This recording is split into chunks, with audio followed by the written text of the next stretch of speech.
Primera de Pedro, capítulo 2, verso 9. Y pues esta serie de mensajes han sido como temas de reconexión, así lo digo yo, ¿verdad? Reconexión, porque si somos luz, pues necesitamos, para brillar, necesitamos estar conectados a una fuente de poder. Y esa fuente de poder es la palabra, es Dios, es su Espíritu, es la obra de Cristo. Es lo que Dios anticipó y nos dio, y cuando nos desconectamos de la verdad, nos empezamos a apagar. Pero cuando nos conectamos a la verdad, bueno, vivimos, nos renovamos, nos avivamos, nos despertamos, y Dios nos vuelve a mostrar que aun a pesar de los muchos años que nosotros hayamos caminado con Él, todavía tenemos cosas que aprender, ¿sí? Vamos a tener toda la vida la necesidad de aprender de Dios y aprender de la Biblia. Entonces, antes de que demos lectura a este versículo bíblico, quisiera compartirles, ¿verdad? Una idea importante, o una percepción, más bien una percepción que puede haber, pero que tal vez no es correcta. La percepción a veces es que se puede sentir que en la ciudad, las personas que viven en las ciudades, pues tienen más cultura, se supone, ¿verdad? Tienen más cultura, tienen más acceso a la información, tienen más medios de comunicación, tienen pues libros, no sé, muchas cosas, cultura en general. Y cuando vamos a los pueblos, pensamos o sentimos que las personas de los pueblos son menos cultas, ¿verdad? Porque tal vez leen menos, estudian menos, están más enfocadas en el trabajo del campo, están más enfocadas en tratar de suplir necesidades urgentes, económicas, etcétera, ¿no? Y la cultura es mucho menor o es muy autóctona, a diferencia de lo que es en una ciudad las personas que buscan el progreso en otros sentidos. Entonces, tal vez su iglesia, esta iglesia, nuestra iglesia, la iglesia de Monte Sión, que lleva muchos años, por estar ubicada en este lugar, podría tenerse esa percepción, ¿verdad? Tal vez que hemos aprendido solo muy poquito, o las personas de este lugar o de esta comunidad solo pueden aprender un poquito y no pueden aprender más. Ahora yo les hago la pregunta, y aunque ya los tiempos han cambiado, ¿verdad? Sus lugares de residencia son distintos, la vida de cada quien de manera personal es diferente, pero ¿verdad que es incorrecto pensar así? Es incorrecto pensar que la percepción de que solo puede aprender un poquito. Las personas que viven en esta comunidad, en este pueblo, aparte de nosotros, ¿podrán aprender más de la Biblia? ¿Será que tengan la capacidad como para entenderlo? Yo pienso que sí, ¿verdad? Yo creo que sí. Yo creo que sí, y creo que la iglesia Monte Sión en particular sí. Primero porque deben ser muchos años, décadas definitivamente, desde el inicio de esta iglesia, muchos ministros, muchos predicadores, misioneros, pastores, etcétera, que han venido a compartir. Y tal vez, ¿verdad?, en un principio, y les confieso que en el principio tal vez yo también, al llegar aquí con el paso de los años, quise o he querido empezar siempre desde el principio, ¿no? Y a lo mejor también los hermanos de aquí dicen, otra vez el principio, ya no lo sabemos. ¿Sí me explicó? Y hermanos, si yo cometí ese error, les pido una disculpa. Perdónenme, porque tal vez cuando también yo llegué, he querido como otra vez la leche espiritual, y poco a poquito, muchos asuntos que son muy elementales de la vida espiritual, pero a veces uno como que quiere reforzar, o quiere uno tener la certeza de que las cosas se han aprendido bien, pero es difícil a veces atreverse a ir un paso más hacia adelante. Les digo una cosa, hermanos, en los 30 años que llevo en el Evangelio, esto es lo que a mí me ha pasado. Como pastor, ya llevo 24 años, casi 25 años como pastor de la primera iglesia en Orizaba, y después pastoreé otras iglesias y más iglesias, pero ahí también, pues al inicio, volver a empezar, las personas que iban a la iglesia con la que yo comencé a pastorear, pues ya tenían 40 años en el Evangelio, y yo intentando darles leche espiritual.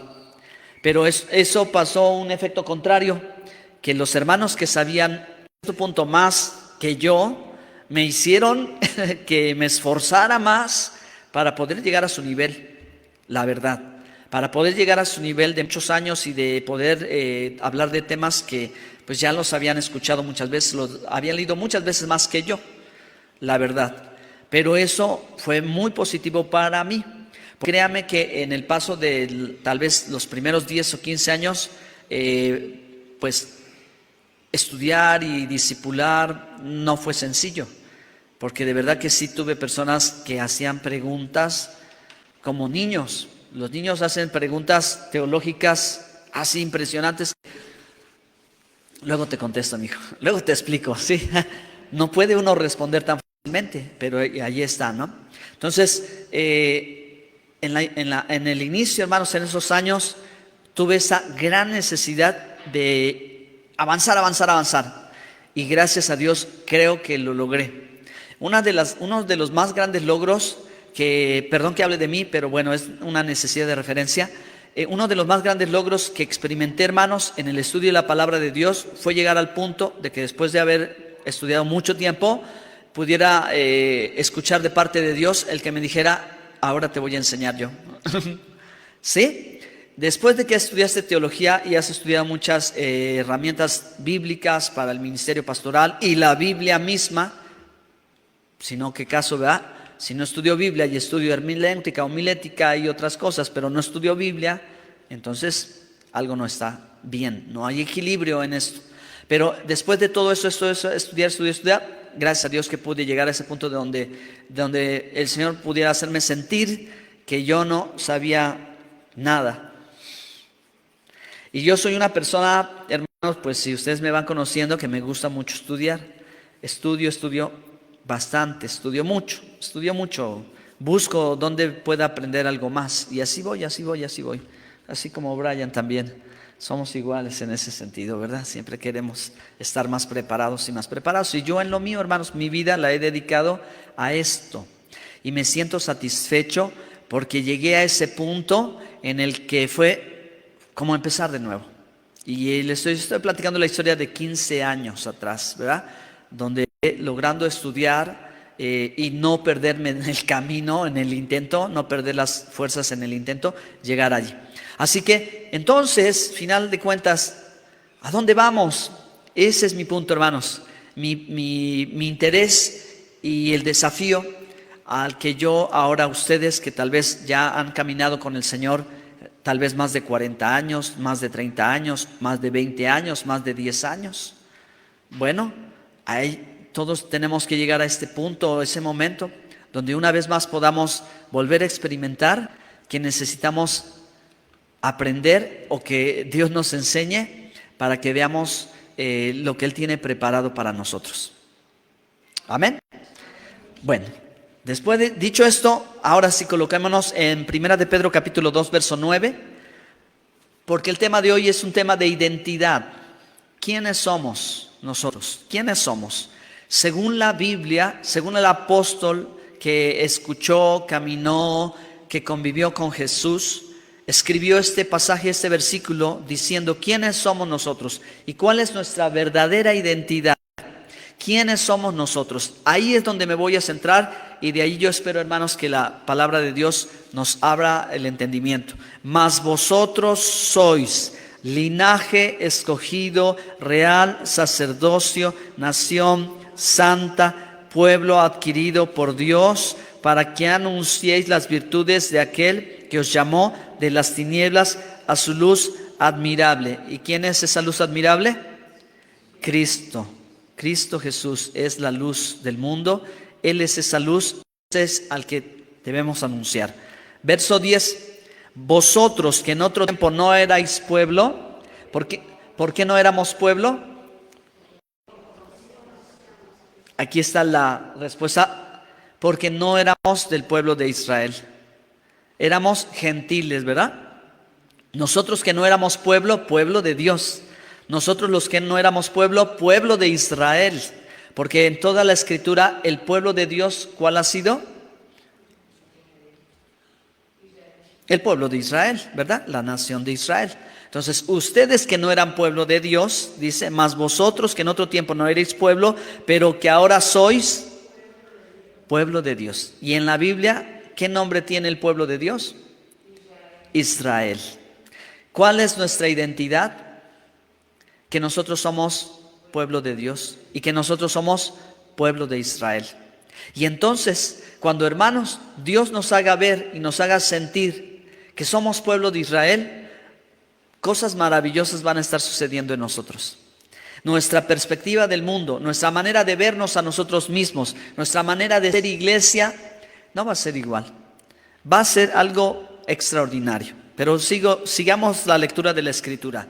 Dice, pero ahora sois pueblo de Dios, que en otro tiempo no habéis alcanzado misericordia, pero ahora habéis alcanzado misericordia. En otro tiempo no habíamos alcanzado misericordia, pero eso no quiere decir que Dios no tenía misericordia. Dios, ¿a quién le mostraba su misericordia? Al pueblo de Israel. Pero ahora los que no había misericordia para nosotros, ahora Dios también nos extiende la mano y también nos da misericordia. Igual que el pueblo de Israel, ahora a través de Cristo también a nosotros. Amén. Entonces, vamos hermanos a comenzar a meditar unos momentitos acerca de la identidad que tenemos como pueblo de Dios.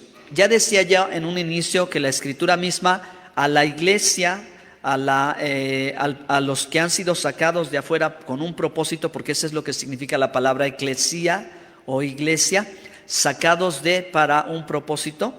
En hebreo se dice la keilah. Y la keilah en hebreo es la congregación. Entonces la palabra congregación ha estado desde Éxodo, desde que precisamente comenzó la historia del pueblo de Israel. Por eso somos pueblo de Israel. Porque el pueblo hebreo estaba esclavo en Egipto y fue sacado de la esclavitud y llevado a la libertad. Y Dios los sacó con mano poderosa y Dios los libertó y los sacó al desierto y los llevó a su tierra con un propósito.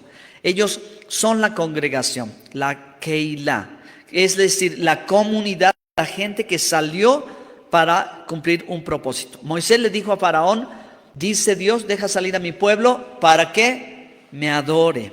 Entonces, sacados con un propósito, es el mismo significado, es el mismo sentido. Entonces, esto, hermanos, nos puede fortalecer muchísimo en nuestra confianza y en nuestra fe y en nuestro caminar con Dios, de saber cuál es nuestra identidad. Y aquí quiero hacer un gran paréntesis, porque por muchos siglos la identidad que muchos cristianos han tomado con la iglesia o en relación con la iglesia, pues ha sido la identidad que Roma les dio.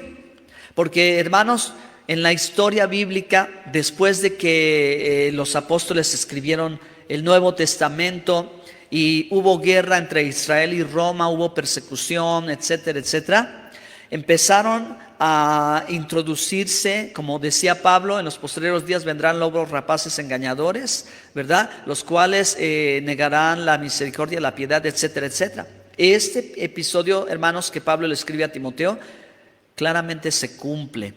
Cuando Roma, el imperio romano, adopta al cristianismo como la manera de sostener su imperio, porque se estaba partiendo en pedazos. Y ni la política ni la guerra, y no había cosa que pudiera hacer que se sostuviera ese imperio romano.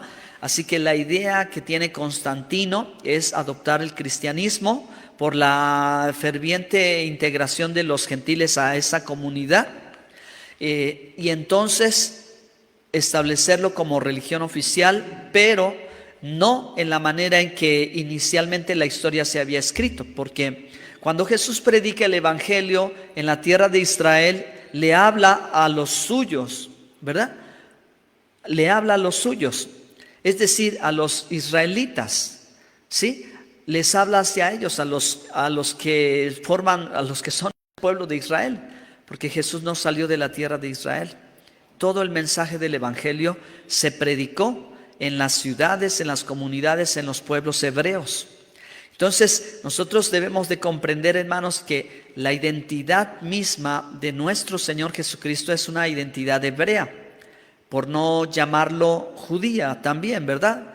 pero es que quien veía a Jesús caminar en las calles de Jerusalén, de Belén, de Nazaret, veía a un rabino, veía a un maestro de la Torá que enseñaba en cada día de reposo dentro de la sinagoga. Entonces, esto a nosotros, hermanos, nos tiene que remontar a la historia contada desde el principio, para que entonces, hermanos, la historia tenga continuidad y tenga genuinidad y tenga conexión, como fue en un principio. La idea que Roma vende al mundo y difunde es una idea desconectada de la identidad de quien verdaderamente es Jesús.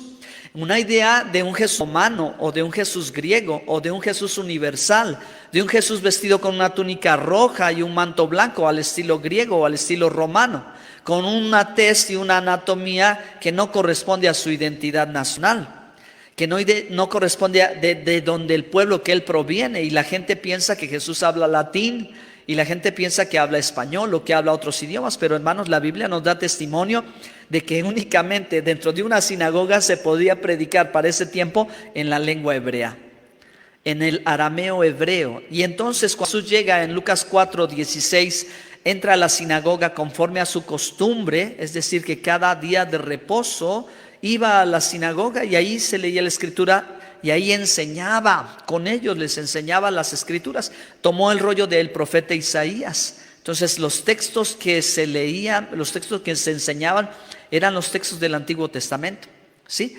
Y era lo que el Señor decía cuando encontró escrito: el Espíritu del Señor está sobre mí, por cuanto me ha ungido y me ha enviado. Entonces, hermanos, aquí hay un contexto maravilloso que nos ayuda a nosotros a comprender mejor y a mirar con nuestros ojos a Jesús. ¿Ustedes aman a Jesús? Con todo su corazón, profundamente. Se consideran sus discípulos. Seguidor, un discípulo es un seguidor siguen al maestro, siguen las enseñanzas del maestro. Ay, pastor, pues si ya le dijimos que sí. Bueno, ok, no se enojen conmigo. No se enojen conmigo, pero miren que cuando amas a una persona, tratas de saber más respecto de ella. Es así con Jesús. Jesús en Apocalipsis 3:20 dijo: he aquí yo estoy a la puerta y llamo, si alguno oyere mi voz, entraré a él, cenaré con él y él conmigo. Y eso es lo que el Señor hace a la iglesia en Apocalipsis 3. No lo hace para el mundo, lo hace para la iglesia. Cenar con él significa comunión, implica conocimiento. ¿Cuántas veces no ha querido usted tener una cena especial, agradable con algún amigo, o a lo mejor con su esposo, su esposa, con su pareja o en familia, para conocerse, para compartir, para hablar de experiencias, ¿no? Entonces, cenar con Jesús implica comunión, implica profundidad. Y una de las cosas que a mí, hermanos, me impactó hace muchos años y que nunca había yo escuchado, cosas que no había yo oído y que no había visto y que yo imaginaba que tenía que ver con Jesús, fue su nombre. Su nombre para mí, hermanos, fue una revelación. Es una revelación. Porque, hermanos, entender más acerca del nombre de Jesús significó en verdad comenzar a identificarle a Él. Y que lo que hoy les estoy diciendo, tal vez yo veía un Jesús universal, o tal vez diría, bueno, sí es el que Roma anuncia, sí es el que Roma tiene colgado en un crucifijo. Pero la realidad es que la Biblia y el Evangelio no lo dice de esa manera. El nombre de Jesús es Yeshua. Es un nombre hebreo y es un nombre común hasta el día de hoy en el pueblo de Israel. Si hablamos de él y lo decimos allá, ya sí entienden, ¿verdad? Porque es parte del idioma. Entonces, ¿qué es lo que quiero compartir? Es que nosotros, al conocerle más, al tener intimidad con él, al saber más cosas de él, estaremos entendiendo quién era él, cómo vivía, a dónde iba, qué leía, qué hablaba, qué decía. Eso es parte de identificarnos con él, ¿de acuerdo? Es parte de identificarnos con él. Entonces, como que son dos cosas contradictorias que la iglesia, de manera universal o de manera general, que la iglesia ame a Jesús, pero no entienda la identidad de Jesús como él, como judío. Recuerden, hermanos, que Jesús nació de un hogar de dos judíos, de Miriam y de Joseph, de María y José. y que nació en un hogar que era parte de las tribus de Israel, de una tribu, de la tribu de Judá. Ellos eran de la tribu de Judá, descendientes del rey David, y que ellos llevaron a Jesús a los 8 días a la circuncisión, como todo judío, y a los 80 días lo llevaron a la presentación en el templo, ¿verdad? Para ofrecer el pago por el rescate por el primogénito, que era una ofrenda especial que marcaba la ley de Moisés, dice la escritura en Lucas capítulo 2, y que Jesús a los 12 años estaba respondiendo preguntas complicadas de los doctores de la ley en el templo, cuando fue una celebración, tal vez la Pascua, y allí estaba, ¿verdad?, el Señor presente en todo lo que nos relata los evangelios desde un principio. Esa era la vida, ese era Jesús, y cualquiera que lo miraba entre el pueblo hebreo sentía y sabía que era uno de ellos, ¿sí? Y lo mismo acontece cuando el Señor crece sujeto a sus padres en Nazaret. Por eso lo identificaban como nazareno, ¿verdad? No nazáreo, son dos cosas diferentes. Nazario es un voto y nazareno es del lugar donde creció. Él creció en la ciudad de Nazaret, ¿ok?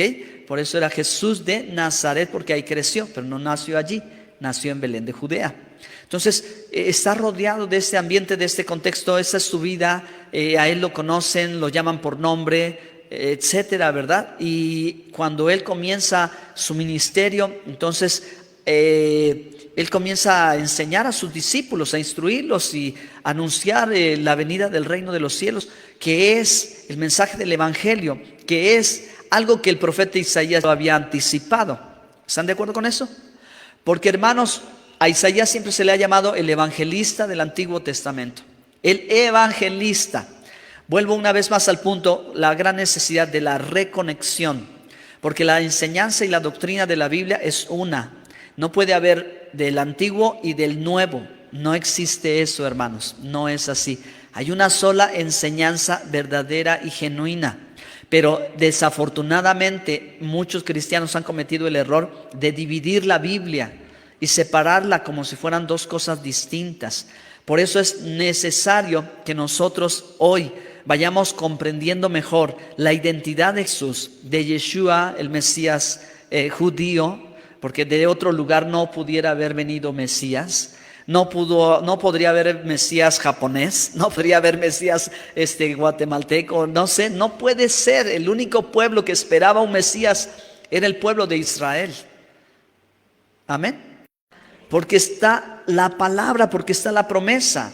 Entonces viene Jesús a anunciar el evangelio, que es el cumplimiento de las promesas del Antiguo Testamento. Así que Él viene en conexión con todo esto, y el peso de la autoridad de sus palabras está en cada cita que toma de los profetas o de Moisés.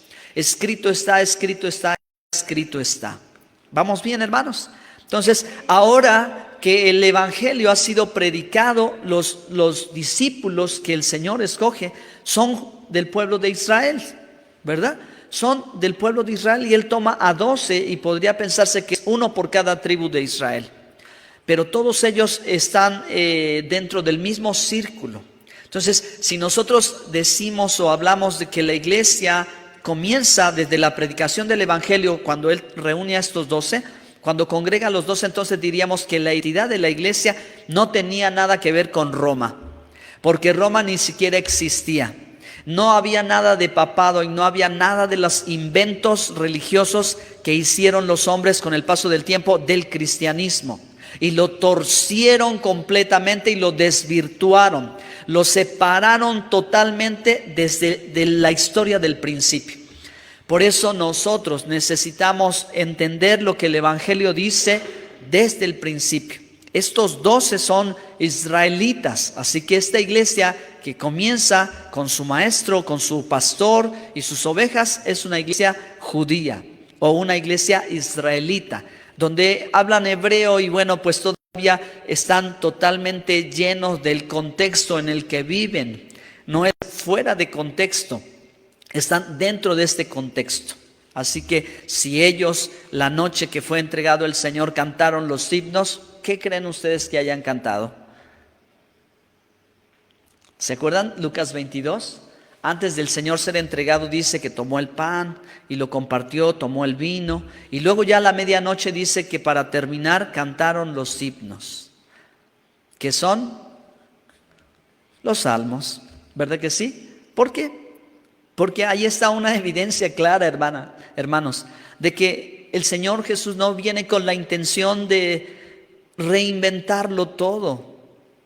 El Señor viene con la intención de cumplimiento, viene con la intención de instrucción en una base sólida, no en una reinvención. Ahora pasemos un paso más adelante, porque ya Jesús le ha entregado a sus 12, le ha dado la tarea de predicar el evangelio a todas las naciones de la tierra, y aquí es donde vienen las complicaciones para que pueda yo llegar a Primera de Pedro 2:9. Cuando los apóstoles como Pedro, por ejemplo, empieza a salir, y lo más lejos que Pedro llega es a Samaria con el Simón el curtidor, y ve una visión, un lienzo que Dios le pone ahí en el cielo, en una éxtasis en la azotea, y Dios le dice: Pedro, mata y come. ¿Y Pedro qué dice? ¿Por qué? Exactamente, ¿sí? Señor, ninguna cosa inmunda ha entrado en mi boca. ¿Cómo Dios le está pidiendo a Pedro que haga algo que es contrario a lo que Dios mandó?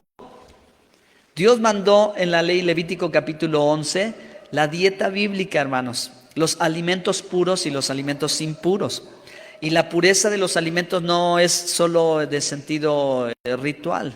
Realmente quiere decir, esto es para comer, y hay cosas aquí en este planeta que no son para comida, no son alimento humano. Dios define con toda claridad lo que nos va a hacer bien de lo que no nos va a hacer bien. Y Pedro lleva esta obediencia. Recuerden que para este momento en Hechos capítulo 11 y Hechos capítulo 12, ya Pedro pasó todo su proceso, ya el Señor lo restauró, y ahora Pedro ya predicó en Hechos 2, Hechos 3, ya alzó la voz, ganó a 3,000, ganó a 5,000. Bueno, la iglesia de pronto empezó a crecer tremendamente, ¿no? Pero ya en Hechos capítulo 11, ya Pedro va hacia afuera. Ahora ya está tratando de ir a los gentiles, a los no judíos, a los extranjeros, llevarles el evangelio, pero todavía tiene problemas. Por eso Dios le tiene que mostrar el lienzo ¿con qué? Con animales inmundos, ¿ok? Y entonces, para terminar este paréntesis, ¿no? Ya el Señor le dice: no llames inmundo a lo que yo he santificado. ¿Qué es lo que santificó Dios?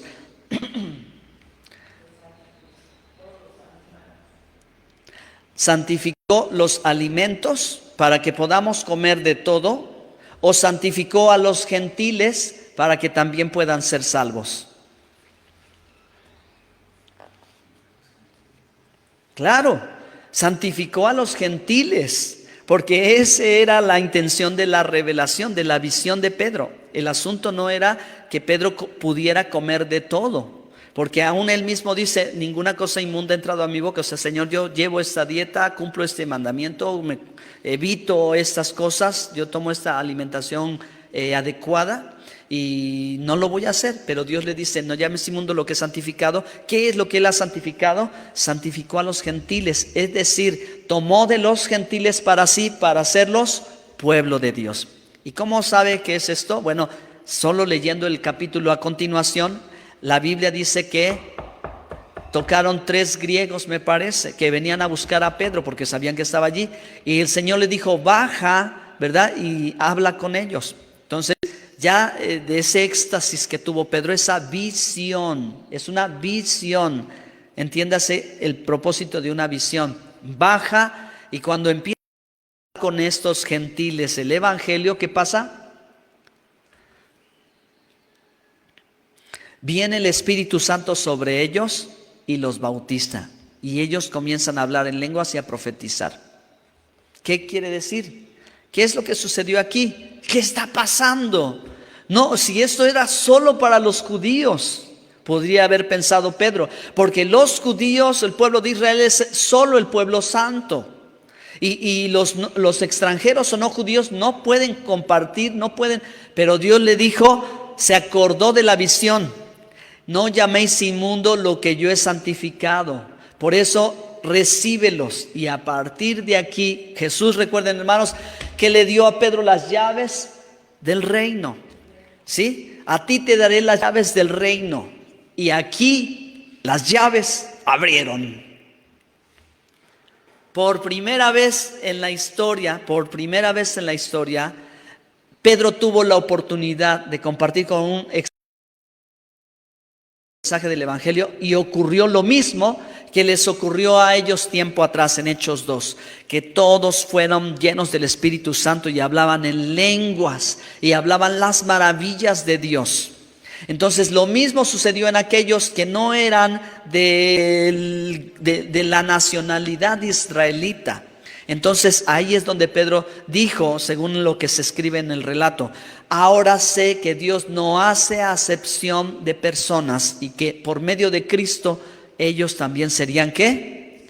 Pueblo de Dios. Por eso Pablo en Romanos 11 dice que nosotros somos injertados en el olivo natural. Somos pueblo de Israel, somos casa de Israel. Somos, hermanos, estos de los que no teníamos pacto, ni ley, ni promesa, ni nada, pero por la gracia de Jesús se extendió el mensaje del Evangelio, y así como Pedro inició, después siguió Pablo. Y Pablo fue abriendo en cada sinagoga, llevando el mensaje del Evangelio. Había una división, y de ese grupo ahí. Entonces, Tesalónica, Corinto, Éfeso son lugares donde Pablo llegaría el día de reposo a hablar el Evangelio.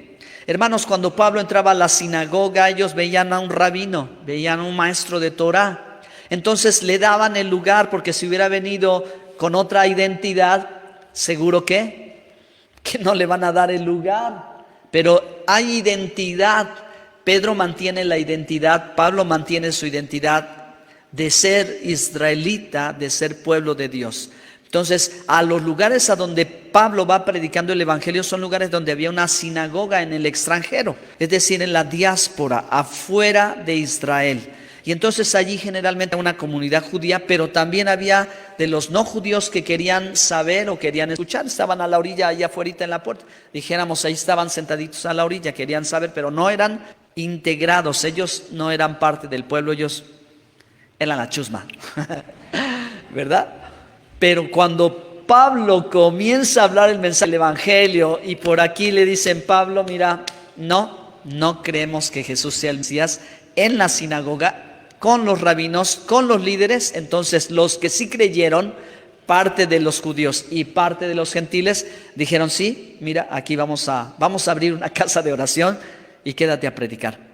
Ya no estaba, ¿verdad?, únicamente en la sinagoga, porque Jesús dijo: os expulsarán de las sinagogas.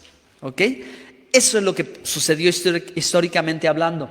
Pero al punto en que voy, hermanos, y donde quiero hacer más hincapié, es en este sentido: que Pablo, predicando el mensaje del Evangelio y anunciando la gracia de Dios, mantiene su identidad de israelita. Pablo no pierde identidad de Israel, porque Pablo en las cartas a los Corintios dice: yo soy israelita de la tribu de Benjamín, hebreo de hebreos, fariseo de fariseos. ¿Sí o no, hermanos? Recuerden que al principio dije que tenemos que hablar ya porque tenemos conocimiento de causa. Los años que hemos caminado en el Evangelio son para que con rapidez sepamos de lo que estamos hablando, ¿verdad, hermanos? Pablo se sigue identificando, no dice yo fui, dice yo soy israelita de la tribu de Benjamín, fariseo de fariseos, hebreo de hebreos, ¿verdad?, de la ley celoso, perseguidor de la iglesia, pero por la causa de Cristo es que estoy aquí siendo acusado. Es que estoy siendo... Pablo presentaba defensa, y no creo que quisiera engañar a la gente. Pablo presentaba defensa de su ministerio y de quién él era en el Señor, pero siempre hacía referencia a su identidad. Es decir, el Evangelio no le quitó identidad. Al judío el Evangelio no le quita identidad, pero al gentil el Evangelio le da identidad. Porque, hermanos, la palabra pagano o gentil significa sin genealogía. Gentil es sin genealogía, o sea, yo no sé después de mis bisabuelos quiénes hacia atrás son mis parientes. Eso es sin genealogía. No sabemos, no sé ustedes hasta cuántas genealogías pueden contar, padres, abuelos, bisabuelos, tatarabuelos y ya, ¿verdad? El pueblo hebreo, ustedes vean, hermanos, en Éxodo, vean en Números, vean en Mateo capítulo 1, la genealogía de Jesús. Ahí está la más completa en toda la historia, la única más completa, desde Adán hasta Jesús. Pero así nada más. Pero el resto, los que ya ni siquiera éramos pertenecientes al pueblo de Israel, que cuando menos ellos sí sabían a qué tribu venían, pero los gentiles o paganos, significa sin genealogía, no saben de dónde vienen porque no saben quiénes son. Pero usted y yo sabemos quiénes somos. Amén. Mas vosotros sois real linaje escogido. Real, ¿quiénes somos? Real sacerdocio. O sea que aquí hay una combinación de rey y sacerdote. ¿Sí? Real sacerdocio. Y hermanos, Dios en Éxodo 19, 5 y 6 dijo al pueblo de Israel: os haré un reino de sacerdotes. Él quería a toda la nación darles liderazgo, que ellos lideraran a las naciones. A través, ¿verdad?, de ese ministerio, de ese servicio a Dios, al Creador Todopoderoso, para hacer ejemplo al mundo entero.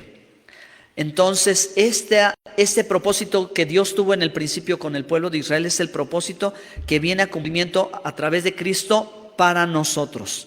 Reunir el sacerdocio y la realeza con nosotros en Cristo. Somos real sacerdocio, pero luego dice nación santa. Entonces, la nación santa, hermanos, siempre ha sido el pueblo de Israel. Y en Éxodo 19 me parece que también ahí dice, ¿verdad?, que Él haría una nación santa. Y una nación santa es una nación apartada del resto de las naciones. La iglesia, hermanos, necesita entender mucho acerca de esto, porque la iglesia en ocasiones en algunos países es muy apegada a su identidad nacional. Entonces, tal vez muchos cristianos luchan con identificarse mejor con Jesús, porque recuerde que hablamos de Jesús, según la Escritura y el Evangelio, de una nacionalidad que no es nuestra nacionalidad, ¿de acuerdo? Pero nosotros tenemos una nacionalidad diferente y tal vez aquí es donde nosotros necesitamos trabajar. Porque cuando las personas empiezan a escuchar un poquito acerca de esto, dicen, no, yo soy mexicano. Y yo esto, y yo lo otro, y yo lo otro. Y yo no como judío, y yo como, esa es otra cosa. Eso es para, no, espérenme. La Biblia, según el apóstol Pedro, dice que somos nación santa. Así que tenemos que vivir como nación santa. Y hermanos, Pablo en Romanos escribió: las cosas pasadas para vuestra enseñanza han sido escritas, para que reciban consuelo y esperanza. Las cosas pasadas para nuestra enseñanza fueran escritas. ¿Cuáles son las cosas pasadas? Lo que el pueblo de Israel vivió, porque el pueblo de Israel fue y es y será la nación santa, la nación escogida por Dios. Pero Dios, ¿qué ha hecho? A unos, por no creer el mensaje del Evangelio, los ha sacado, y a otros los ha metido. Eso es lo que Pablo dice en Romanos acerca del injerto, cuando dice desgajó unas ramas, es decir, parte del pueblo hebreo fue desgajado, fue cortado, o sea, para que metiera Dios a los gentiles. Pero no metió a los gentiles para que la iglesia o el evangelio, el mensaje, se volviera gentil, se volviera pagano, se volviera secular, se hiciera como nosotros, hermano.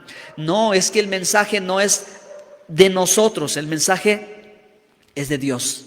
Y el mensaje comienza desde allá. Así que, hermanos, nosotros somos los que necesitamos apegarnos al texto en la manera en que el texto, en que la Biblia nos está enseñando. Entonces nosotros somos nación santa y luego dice pueblo adquirido por Dios. Entonces, ¿cuál es el pueblo que la Biblia habla? ¿De qué pueblo habla? ¿A qué pueblo pertenezco?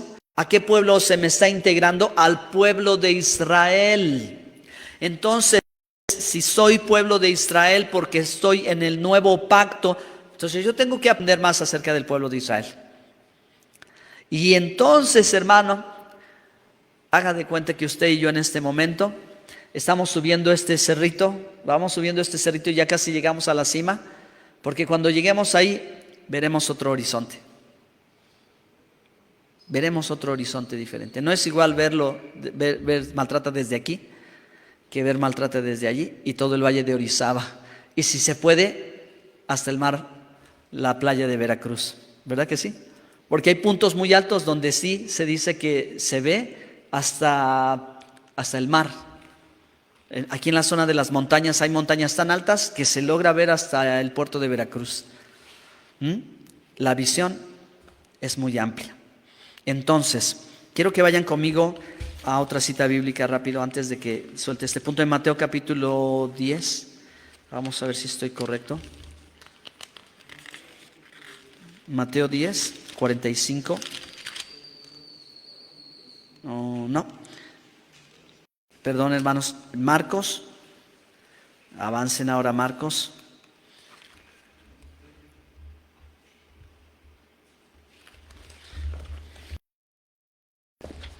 Por lo mientras, hermanos, voy a terminar ya. Si alguien me busca Jeremías 31 al 34 y otra persona busque Ezequiel 36, 24 al 27. Yo quiero ya ir terminando con esta cita bíblica, porque el Señor, una vez más, nos identificó. Ya escuchamos al apóstol Pedro decir que vosotros sois linaje escogido, real sacerdocio, nación santa, pueblo adquirido por Dios para anunciar las virtudes de aquel que os llamó de las tinieblas a su luz admirable. Vosotros que antes no erais pueblo, ahora sois pueblo. Y el Señor dice en el Evangelio,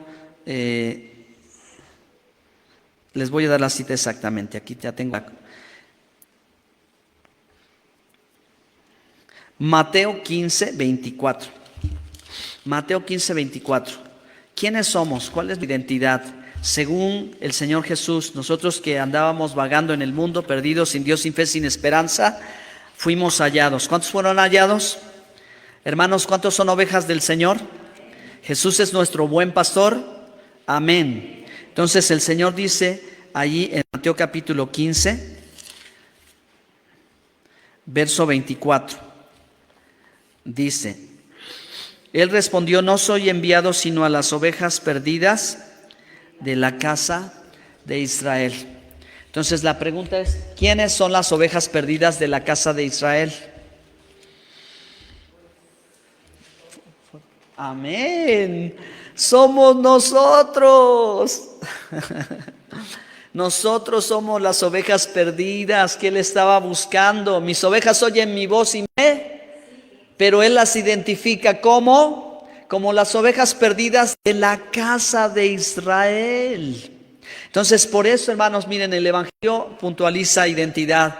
Y el apóstol Pedro una vez más nos llama la atención de nuestra identidad, que el que ha creído en Cristo es una oveja que fue hallada, ya no está más perdida. Pero ¿por qué fue hallada y por qué creyó? Porque en ella estaba la semilla. Porque ella era la oveja que el Señor vino a buscar. ¿Pero de dónde? De la casa de Israel. Amén. Entonces quiero que lean ahora conmigo Jeremías 31 al 33. Pregunto, mientras leemos, hermanos, ¿cuántos son parte del nuevo pacto? Amén. ¿Estamos en el nuevo pacto? Amén. Bueno, vamos a leer la Biblia. Miren qué dice el profeta Jeremías. Jeremías 31. Es más, desde el verso 27 mi Biblia dice el nuevo pacto en el Antiguo Testamento. ¿Sí? En el Antiguo Testamento, por eso digo, una sola doctrina, no hay de acá y de allá, es la misma. ¿De qué están hablando los profetas? De lo que continúa en la fe. Dice aquí, verso 27, aquí vienen días, dice Jehová, en que sembraré la casa de Israel y la casa de Judá de simiente de hombre y de simiente de animal, o sea, entre las naciones. Y así como he cuidado de ellos para arrancar y derribar y trastornar y perder y afligir, tendré cuidado de ellos para edificar y plantar, dice Jehová. En aquellos días no dirás más: los padres comieron las uvas agrias y los dientes de los hijos tienen la dentera, sino cada cual morirá por su propia maldad. Los dientes de todo hombre que comiere las uvas agrias tendrán la dentera. Verso 31. Miren cómo dice: he aquí vienen días, dice Jehová, en los cuales haré nuevo pacto, lo que llamamos Nuevo Testamento, nuevo pacto, la sangre y la carne de Cristo, ¿sí o no? ¿Ese es el nuevo pacto? ¿Ustedes están en el nuevo pacto? Entonces van a saber quiénes son. Dice, he aquí que hago pacto con la casa de Israel y con la casa de Judá. Entonces, hermanos, para este tiempo la profecía ya nos está anticipando que iban a existir dos casas en la historia. La casa de Judá, que es el pueblo judío de donde provino el Mesías, pero la casa de Israel, la cual, según la historia bíblica, fue sacada por el imperio de Asiria y por el imperio de Babilonia. Por eso se habla de la dispersión del pueblo de Israel, que fue sacado a todas las naciones para que quedara disperso, para que la semilla de Abraham se esparciera por toda la tierra, aunque nadie supiera ni de dónde es, ni de dónde viene. Pero que Dios en el tiempo final, estableciendo el nuevo pacto, haría que todos volvieran. Y volver a Dios significa cobrar nuestra identidad. Si tú eres parte del nuevo pacto, entonces o eres casa de Israel o eres casa de Judá. Nosotros no somos judíos, pero nosotros sí somos ovejas perdidas. ¿No dijo eso Jesús? Él dijo, vengo a buscar las ovejas perdidas de la casa de Israel. Y ese es el cumplimiento de esta profecía. Lean un poquito más. Dice, no como el pacto que hice con sus padres el día que tomé su mano para sacarlos de la tierra de Egipto. Esto habla del Éxodo. Porque ellos invalidaron mi pacto porque adoraron el becerro de oro. Aunque yo fui marido. ¿Sí? ¿Quién es Jesús? También el esposo de la novia, ¿verdad? ¿Y la novia quién es? La iglesia. Entonces, vean nuestra necesidad solo de conectar, de entender el lenguaje bíblico. Dice Jehová, pero en este es el pacto que hay con ellos, con la casa de Israel. Ya no mencionó la casa de Judá, mencionó la casa de Israel. Dice, daré mi ley en su mente y le escribiré en su corazón, y yo seré ellos por Dios y ellos me serán por pueblo. Así que si usted verdaderamente, hermano, ha participado del pan y la carne, o del pan y el vino, o de la sangre y de la carne de Cristo, es decir, que verdaderamente hay un pacto entre usted y Jesús que Él hizo por nosotros, porque no se puede hacer pacto así nada más porque sí. Pacto es el mayor que beneficia al menor. Y Jesús en Mateo 26 dice, he aquí hago un nuevo pacto con vosotros. Esta es la profecía cumplida. Porque, ¿cómo sabemos que es así? Cuando, hermanos, la palabra de Dios, y miren, les voy a ser muy puntual porque es lo que dice, escribiré mi ley, y su ley es la Torah. La ley de Dios son los primeros 5 libros de la Biblia, donde Dios nos enseña no tener ídolos, no invocar su nombre en vano, guardar su día de reposo, honrar a padre y a madre, no matar, no robar, no mentir, no adulterar, no codiciar. Es donde Dios nos enseña los 10 mandamientos. Esos son los mandamientos de Jesús. Esos son los mandamientos. Si lo amamos, guardaremos sus. ¿Dios qué hará? No los dejará en la tabla afuera, los pondrá en su corazón. Si usted ama a Dios y quiere obedecerlo, usted es nacido de nuevo. Aquí dice, ¿verdad? Las escribiré en su corazón, seré ellos por Dios y ellos me serán por pueblo. Bueno, última cita bíblica, el tiempo se me ha terminado. En Ezequiel 36. Ahora vamos a ver otro profeta, porque si este profeta no nos convence, este sí nos va a convencer. ¿Cuántos tienen el Espíritu Santo? ¿Cuántos recibieron el Espíritu desde que creyeron? Sí, tal vez no tuve muchas señales, no se manifestó en mí, pero cuando yo creí en Cristo, yo recibí el Espíritu, o sea, fui sellado con las arras del Espíritu Santo. Miren lo que Dios hace a todos los que tienen el nuevo pacto. Ezequiel 36, 24 en adelante. Dice, y yo os tomaré de las naciones, es decir, gentiles. Dios va a tomar gentiles y os recogeré de todas las tierras y os traeré a vuestro país. ¿Cuál es ese país? Israel. ¿Ok? Pero dice, esparciré sobre vosotros agua limpia y seréis limpiados de todas vuestras inmundicias y de todos vuestros ídolos os limpiaré. Y dice el Señor, os daré un nuevo corazón y pondré espíritu nuevo dentro de vosotros. Es decir, hermanos, ¿qué recibimos cuando creímos? El Espíritu Santo. Y nadie puede recibir el Espíritu Santo si no ha creído en Jesús. ¿Ok? Por eso es que Él es el dador del Espíritu Santo. Cristo nos dio el Espíritu Santo. Dice aquí, enviaré el Consolador, el Espíritu de verdad. Y quitaré de vuestra carne el corazón de piedra, os daré un nuevo corazón. Y pondré dentro de vosotros mi espíritu y haré que andéis, ¿en dónde? En mis estatutos y guardéis mis preceptos y los pongáis por obra. Entonces,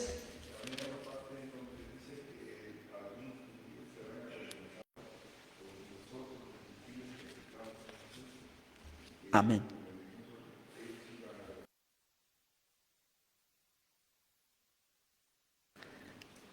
Así es, hermano. Amén, que sí, claro que sí. Eso es lo que ha sucedido y sucedió en la historia bíblica. Pero miren, hermanos, ¿qué dice el Señor? Que en este nuevo pacto, cuando Él nos da el Espíritu Santo, nos ha dado el Espíritu para que andemos en sus preceptos, es decir, en sus mandamientos. Entonces, nosotros como pueblo de Dios y como casa de Israel, como iglesia del Señor, tenemos esta identidad. Y por lo consiguiente, creo que el Espíritu de Dios, cuando ustedes, hermanos, entiendan qué es lo que Dios quiere y cómo obedecerle, van a poder avanzar, o podremos avanzar mucho más en nuestra vida de fe. Y es una de las experiencias más maravillosas cuando aprendemos la educación de Dios, es decir, la Biblia. Muy en especial, según lo que dicen los profetas, lo que es andar en los mandamientos de Dios. Verán, hermanos, cómo no tendremos necesidad de tratar de agradar a los hombres, y cómo también, hermanos, podrán experimentar y saber que ustedes no son de este mundo y que yo no soy de este mundo. Estamos en el mundo, pero no somos y lo verán, hermanos, cuando la palabra de Dios misma nos comience a santificar y nosotros hagamos lo que Dios quiere, y notemos, hermanos, la grande diferencia de lo que ha sido que Roma